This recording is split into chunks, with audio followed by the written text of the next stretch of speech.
Bueno, buenos días.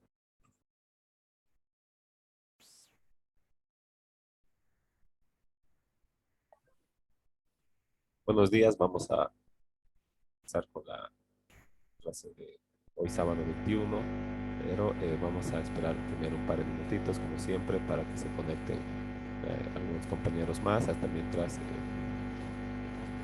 podemos estar poniendo el nombre en el chat grupal para contabilizar la asistencia, como siempre, y en 2 minutos comenzamos.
Bueno, vamos a comenzar hasta mientras que se sigan uniendo también ya los demás compañeros. Pues estábamos por acá, ¿no? Retomando un poquito hacia atrás. Habíamos visto lo que son los ingresos, ¿verdad? Este, el gasto público también un poco y estábamos a punto de ver la parte del presupuesto, ¿no? Como el plan económico, la autorización legal para realizar los gastos por parte de las instituciones públicas y los diferentes niveles de gobierno. Entonces, la aplicación del gasto público siempre se va a traducir en la satisfacción de las necesidades colectivas, que es el fin del Estado. Para eso se, eh, para eso se generan recursos mediante los ingresos públicos, ¿no? En mayor parte se extrae una fracción de la ganancia de los ciudadanos eh, mediante un mandato legal para poder soportar el gasto público. Entonces, tienes que, como ya habíamos revisado, de acuerdo a la Constitución, tributar de acuerdo a tu capacidad económica para coadyuvar con el gasto público y la prestación de los servicios básicos que es tarea del Estado, ¿no? Entonces, no se puede, digamos, manejar como una empresa, ¿verdad? Cuyo principal objetivo es obtener utilidad.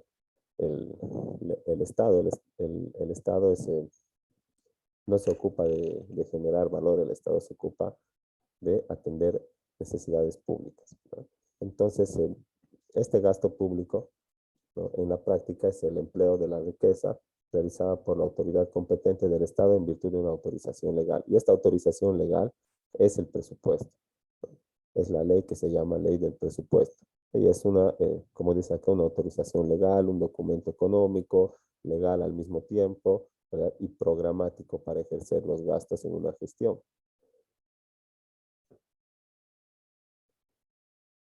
Y estos gastos siempre van a ir destinados a la satisfacción de las necesidades públicas y del interés colectivo. Bueno, aunque algunos digan, bueno, parece que es solamente para pagar los funcionarios públicos, que hay una eh, sobreburocratización en todas las entidades públicas, pero supuestamente estas medidas son pues para beneficiar al usuario, ¿no? El, pero en algunas instituciones se crean cargos sin necesidad. Un escritorio donde te lo ponen un sello y te mandan a otro, ¿no? Entonces, Eso hace también que el gasto público se incremente y que los servicios públicos sean menos eficientes, ¿no? Se sobreburocraticen, ¿no? Entonces, pero el gasto público sí está destinado ahí a esa satisfacción de necesidades que son básicas o primarias, ¿no? No puede tampoco satisfacer todas las necesidades de la población, no solamente aquellas que si no fueran satisfechas, entonces impediría el ejercicio de los derechos fundamentales y el-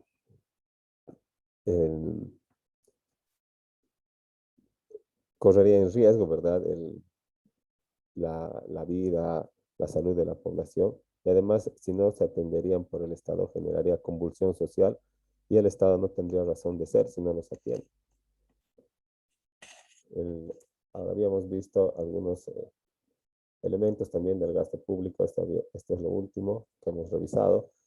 Su importancia, sus elementos constitutivos y cómo se clasifican, ¿no? El, en su importancia, ¿verdad? Es económica porque representa la mayor disposición de recursos por parte del Estado, ¿no? Entonces, indudablemente tiene un aspecto y una importancia económica, también social, por el fin social que tiene el gasto público, ¿verdad? Siempre cumple una función social de asegurar el acceso a una vivienda digna o de preservar el ejercicio del derecho a la salud o el derecho a la vida, ¿verdad? Y siempre va a tener todo gasto público una repercusión en los beneficiarios a los que está destinado. Entonces, sí tiene una importancia social también y tiene tres elementos: político, económico y jurídico. Y el político es que, bueno, coadyuva también con el cumplimiento de las políticas económicas y financieras del gobierno de turno. El, el elemento económico, bueno, es la cantidad de recursos monetarios que se dispone para atender en una gestión estas necesidades básicas y prestar los servicios públicos, que es tarea del Estado, y el elemento jurídico que se traduce en el principio de legalidad o, eh, o también podemos decir que toda actividad económico-financiera del Estado tiene que estar establecida y autorizada por una ley, ¿no? Ese es el elemento jurídico o el principio de legalidad.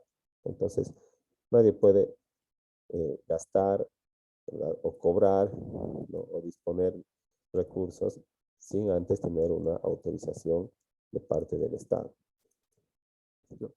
Incluso si otras instituciones públicas crearían cobros, eso también sería inconstitucional, ¿verdad? Porque la, la, según la Constitución y las leyes, solamente el Estado, mediante sus entes legislativos, puede crear tributos.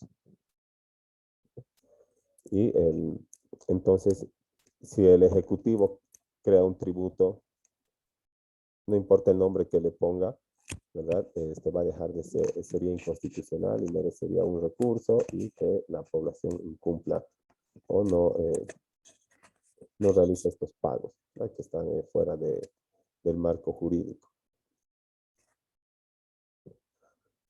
Y en la clasificación, estos gastos pueden ser ordinarios y extraordinarios de acuerdo a la periodicidad o a la frecuencia con que se presentan. La salud, la educación, la seguridad ciudadana son gastos ordinarios, por ejemplo, entre otros. Y los extraordinarios serían la atención de alguna emergencia, sofocar incendios, ¿verdad? Y gastos que se caracterizan por no ser frecuentes o no ser periódicos en cada gestión, ¿no?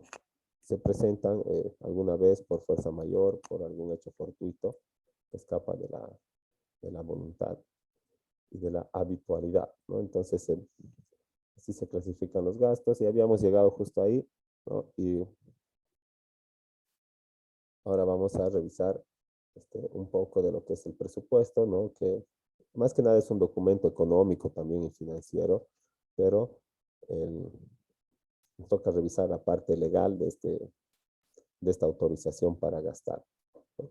Que sí es una ley, ¿verdad? Porque pasa todo el tránsito legal y es publicada y promulgada, ¿no? Y tiene indudablemente un aspecto jurídico, no solamente es un documento económico de programación de gastos, ¿no? También es eso, ¿verdad? Pero también es una ley.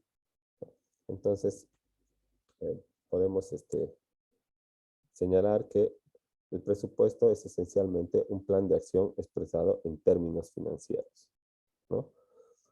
Un plan de acción porque va a señalar cuánto y en qué se va a gastar, ¿no? Y en qué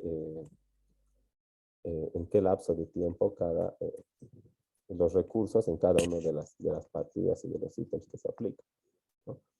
Y es una ley material del Estado y un documento contable de carácter prospectivo y futuro, ¿no? Es una ley material porque, como ya hemos señalado y vamos a ver, eh, pasa todo el tránsito legislativo que ustedes ya conocen para que un proyecto sea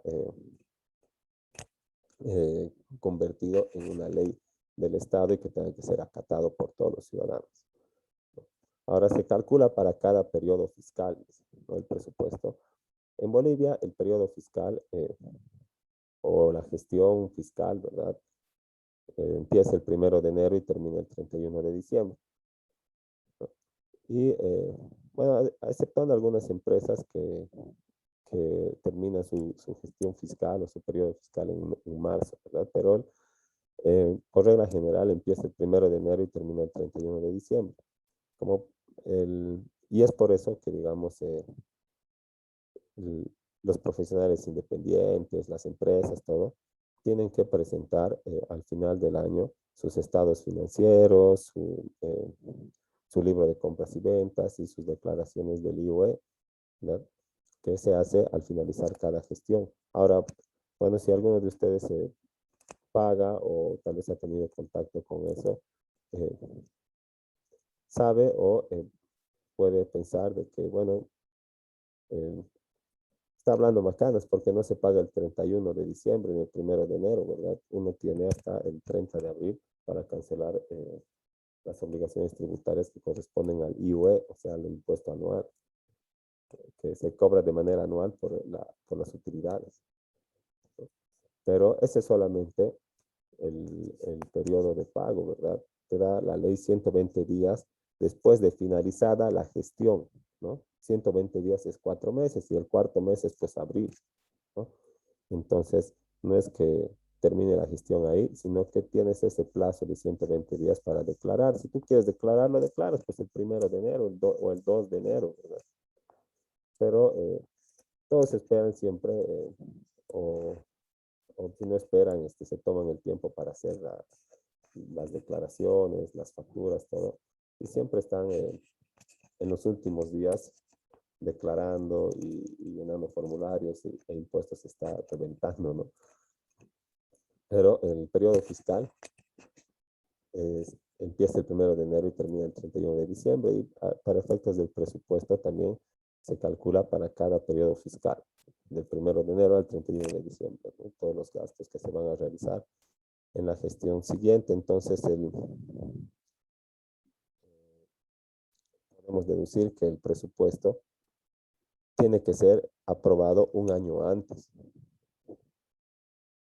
¿no? Para que dure todo un periodo fiscal.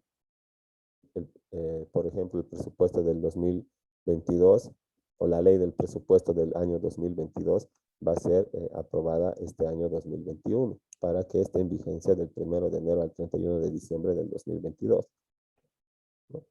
Y tiene que ser aprobada sí o sí, pues, o si no, ¿cómo se va a gastar? ¿Bajo qué autorización legal? Y también este presupuesto representa el instrumento que limita la acción del Estado para el cumplimiento de los planes, ¿no? El Estado tiene su política económica, financiera, ¿verdad? Del gobierno de turno, pero el presupuesto limita para que no se gaste, digamos, solamente en, desmedidamente en una partida o en un ítem, ¿no? Y además tampoco puede gastar en lo que uno quiera o le venga, digamos, en gana, ¿no? Primero tiene que atender las partidas que son esenciales y que están establecidas en la Constitución Política del Estado y que creo que también habíamos revisado, ¿verdad? El desarrollo económico, la vivienda, la salud, la educación, ¿no? Son 5, ¿no? Pero están ahí en la Constitución Política y no establece un orden jerárquico, ¿verdad? Pero sí establece cuáles son las más importantes y en las que todo gobierno tiene que gastar y atender de manera prioritaria. Ahora, eso está en el 321, creo. Está aquí.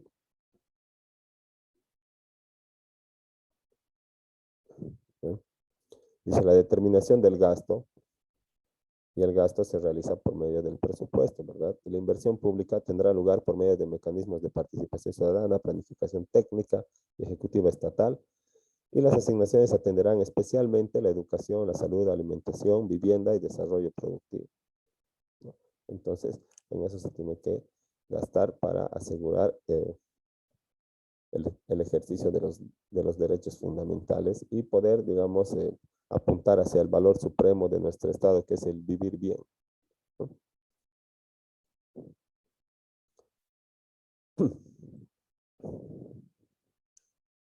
Ahora, en cuanto al presupuesto en Bolivia, ¿no? Siempre ha habido presupuesto, siempre se ha necesitado de un presupuesto, ¿no?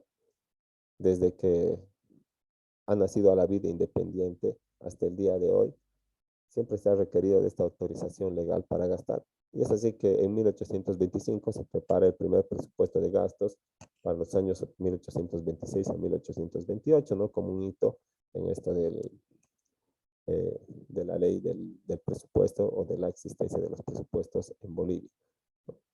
Y sin duda alguna, desde los primeros tiempos hasta el día de hoy, el presupuesto es el documento financiero más importante del Estado, porque confirma y faculta la ejecución racional de una política de gastos y recursos, da permiso a las entidades, a las instituciones públicas para que se gaste el dinero de manera racional, dividido entre partidas, ítems, partidas y subpartidas, ¿no? Que además tienen mecanismos de fiscalización y de control, ¿no? Entonces, y mediante se satisface las necesidades públicas, las necesidades básicas y se prestan los servicios públicos, que es tarea fundamental del Estado, ¿no? Por eso es el documento financiero más importante. Si no, no habría cómo realizar los gastos de manera racional, no habría autorización, no habría medidas o mecanismos de control y fiscalización. Y por último, podemos afirmar que el presupuesto está revestido de una importancia jurídica, ya que se traduce en una ley material y una autorización legal al órgano ejecutivo para gastar. Entonces, no solo es un documento financiero y programático, también es una ley y un documento jurídico que está revestido de una gran importancia, porque es el permiso para que el Estado gaste en la atención de las necesidades básicas y la prestación de los servicios públicos. Pero bueno, hay deficiencias, ¿verdad? Hay corrupción, hay una sobreburocratización en las instituciones y además el factor político que hace que los servicios que se prestan no sean de calidad y tampoco contengan el aspecto de la calidez, ¿no? Entonces, es, eh, está, es deficiente la atención de las necesidades básicas. Y tampoco podemos esperar, digamos, que se atiendan igual que en Alemania o que en Suiza, ¿verdad? Podemos esperar que se atiendan lo mejor que se pueda con los recursos que tenemos, pero ni siquiera llegamos, ¿verdad? A atender las necesidades básicas en la medida en que los recursos lo permiten, porque la gente así lo siente, ¿verdad? Pagas impuestos, pagas, te multan, pagas, tienes moto, pagas, tienes auto, pagas y todo lo demás. Y aportas al Estado. ¿Y qué pasa? ¿Qué clase de salud pública existe? ¿Qué clase de educación pública? ¿Qué clase de seguridad ciudadana?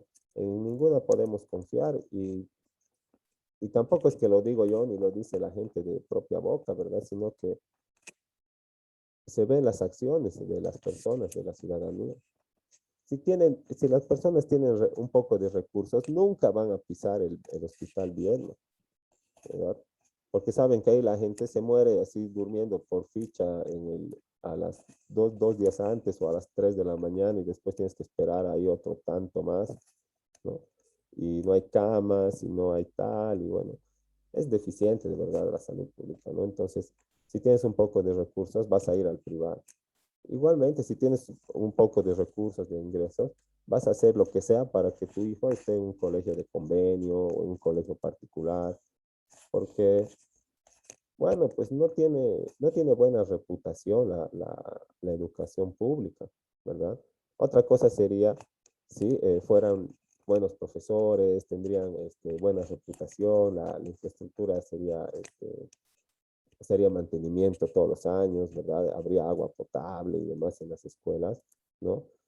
Muchas, sería pues diferente, ¿no? La población sentiría que lo que da, que lo que aporta está funcionando para algo, pero como siente que no funciona para nada, ¿verdad? Que no le retribuyen nada, lo que hacemos más bien es buscar cómo evitar aportar, ¿verdad? ¿Qué es lo que puedo hacer para no pagar? ¿No? Y eso es lo que los clientes siempre dicen, ¿qué puedo hacer para no pagar impuestos, para pagar menos? ¿No? Esas son las consultas más comunes, así que eso se debe al descontento pues, que existe por la prestación de los servicios básicos, ¿no? Entonces, este presupuesto, ¿no? Del que estamos hablando, tiene una base legal también para poder existir, ¿no? Como ya habíamos visto, el artículo 321 de la Constitución Política del Estado, el 172 y el 158 también. Vamos a ver, el 172,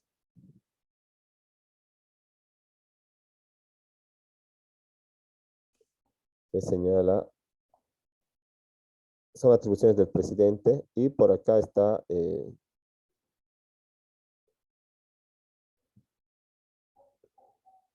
presentar dentro de los 30 días a la Asamblea Legislativa de las 30 primeras sesiones el proyecto de la ley del presupuesto general del Estado para la siguiente gestión, ¿no? O sea que en las 30 primeras sesiones tenía que haber presentado el presupuesto, el proyecto de ley del presupuesto para el año 2022, ¿no? Y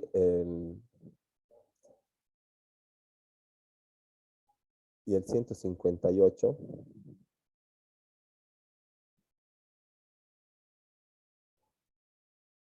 ¿no? Que establece que son atribuciones de la Asamblea Legislativa Plurinacional, entre ellas, ¿no? Aprobar el proyecto de ley de la ley del presupuesto, ¿no? Aprobar leyes en materia de presupuestos, endeudamiento, control fiscal, ¿no? Entonces, es la, son el fundamento legal constitucional, y luego está la ley de organización del Poder Ejecutivo, que en el artículo cuarto igual le faculta, le da la atribución al presidente de presentar esta ley del presupuesto, y también la ley SAFCO de administración de fondos de la comunidad en sus artículos 1 y 8, que también refieren al gasto público, ¿no? Eh, Ahora, en cuanto a la estructura del presupuesto, ¿verdad? Bueno, como les he dicho al principio, es un documento económico, contable, financiero, programático, del que solo podemos ver los aspectos legales, ¿no? Pero en su estructura tiene asignaciones de recursos a ítems y partidas, y además subpartidas, ¿verdad? Que tienen que permitir su fácil ejecución. Entonces tiene que decir en qué se va a gastar y cuánto y en cuánto tiempo, ¿verdad? En cuántas cuotas o en cuántos pagos, cómo se va a realizar. Todo tiene que estar bien delimitado para la fácil ejecución. Tiene que permitir ver los efectos económicos, ¿no? Tiene que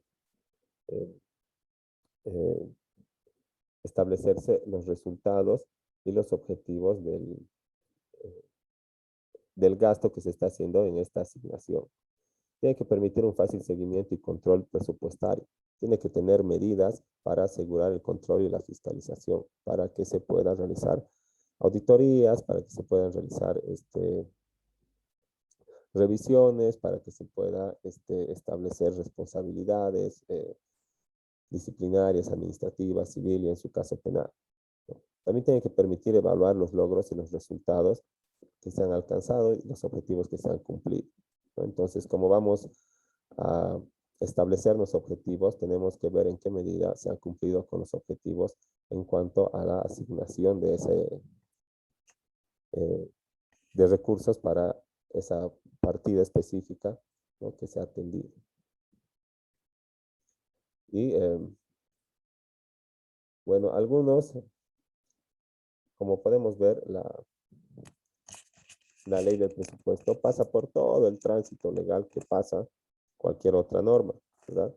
Pero algunos señalan que el presupuesto no es una norma material, sino solamente es una norma formal.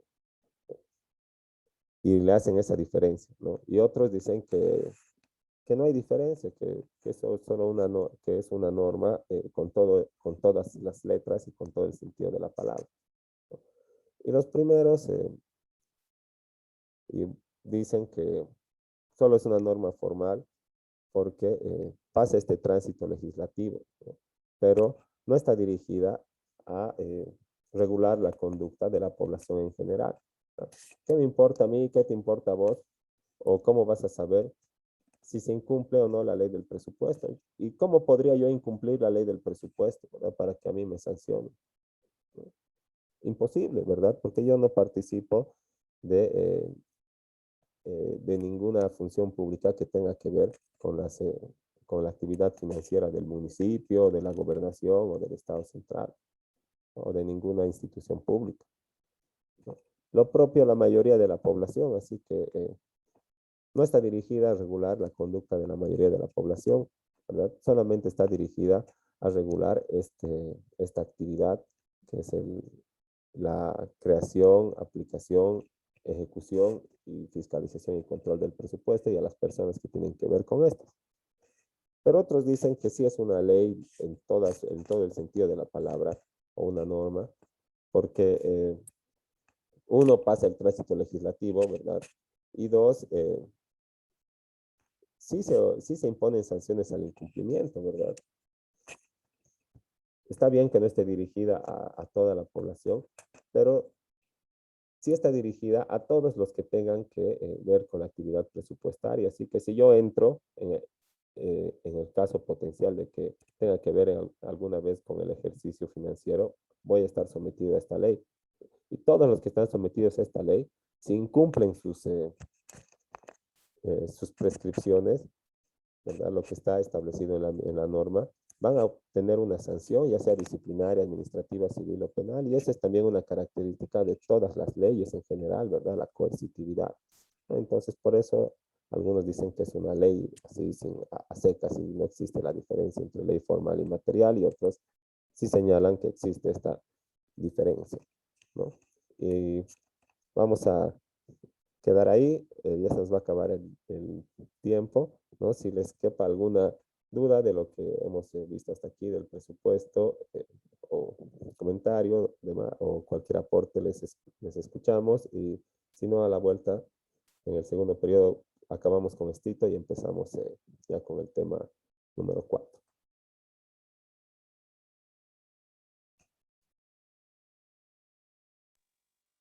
Doctor, buenos días. Sí, buen día.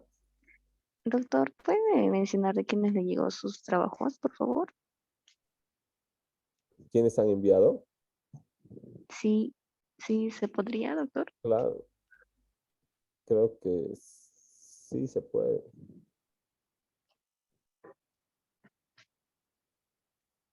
Ahorita vamos a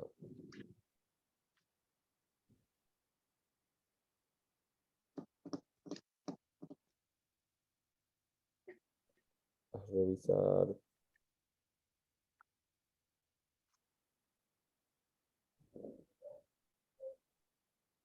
Han enviado 11 personas. Acá están.